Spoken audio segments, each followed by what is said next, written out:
Have you ever opened your banking app late at night and just stare at the number? Not because something dramatic happened, not because of an emergency, just quietly wondering, how did I spend that much? And the strange part is, you remember buying things, but you don't remember deciding to. And that feeling? You're not alone. And more importantly, you're not broken. Because overspending isn't just a habit, it's a pattern, and deeply connected to how your brain works. Let me show you something. Imagine this, you're not even planning to buy anything. You open your phone, just scrolling, and all of a sudden, it's pop-up. Only 2 left in stock. Then suddenly, something shifts. You feel a small rush, a pull, not because you need it, but because you might lose it. That moment right there, that's not random. That's your brain. A study from Stanford University, led by Dr. Brian Knutson, found that when people anticipate buying something, a reward center in the brain becomes active. This area is strongly linked to dopamine, and dopamine isn't about happiness. It's about desire. It's what makes you want something. So when you see a discount, a countdown timer, a limited offer, your brain isn't calmly thinking, it's reacting. It's pulling you forward. Although there's another part of your brain, the prefrontal cortex. This is the logical side, the planner, the voice that says, maybe we should wait. But here's the problem. That system, it's slower and it gets tired. Think about your day. You wake up with good intentions. You say to yourself, today I won't spend anything. But then life happens. Work, stress, decisions, notifications, noise, and by the time night comes, you're already exhausted. Research by Dr. Roy Baumeister on decision fatigue shows that the more decisions you make throughout the day, the weaker your self-control becomes. So later that night, you're lying in bed, scrolling, and suddenly, you're buying something you didn't even think about this morning, not because you don't care, but because your brain is tired. Now let's go deeper. There's something called delayed discounting. Let me ask you, would you rather have $50 today or $100 a month from now? Most people pick $50. Studies by Dr. George Ainsley and later Dr. Samuel McClure at MIT shows that humans are naturally wired to prefer smaller rewards now over bigger rewards later. So when it comes to money, your brain quietly says, buy it now, instead of build something later. Try this. Next time you buy something, pay with cash. Then buy something else with your card. Which one feels heavier?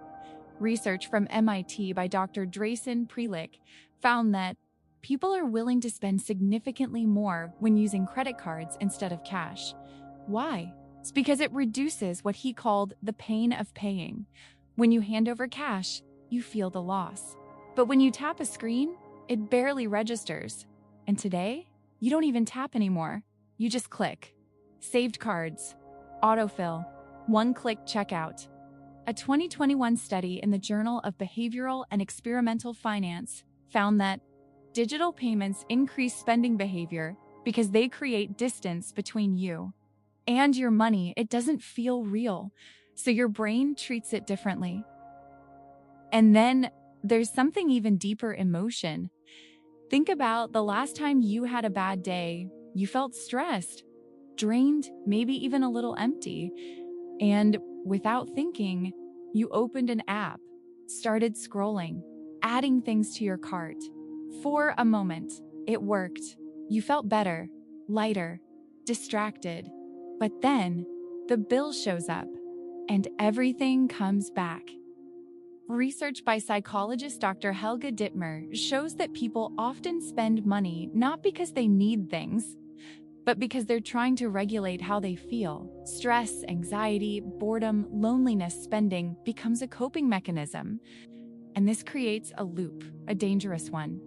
Stress becoming spend, becoming relief, becoming regrets, becoming more stress, and then that cycle repeats. This is what researchers call a compulsive buying cycle, and this isn't rare. This is happening at scale. In the United States today, credit card debt has surpassed $1 trillion. Millions of people are living paycheck to paycheck, not because they're irresponsible, but because they're navigating a system that constantly triggers their biology. So if you've ever asked yourself, why can't I just be more disciplined? Maybe that's the wrong question. A better question is, what kind of system am I in and how is it affecting my behavior? Because once you see it, you can't unsee it. And that's where change begins, not through guilt, not through shame, but through awareness. So what do you actually do? You don't rely on willpower alone because willpower runs out. Instead, you change the environment, create friction. Remove your saved cards. Make it just a little harder to buy. Because even a small delay gives your logical brain time to catch up. Delay the decision and tell yourself, if I still want this in 24 hours, I'll come back. Don't worry, you're not restricting yourself. Instead, you're creating space. Make money visible again. Use cash sometimes. Track your spending manually and bring back the feeling of money leaving. And most importantly, pause and ask, why am I buying this? Is it a need or is it a feeling? Because once you can name the trigger, you stop being controlled by it. This isn't about perfection, it's about awareness. Because the truth is, your brain was never designed for this kind of world.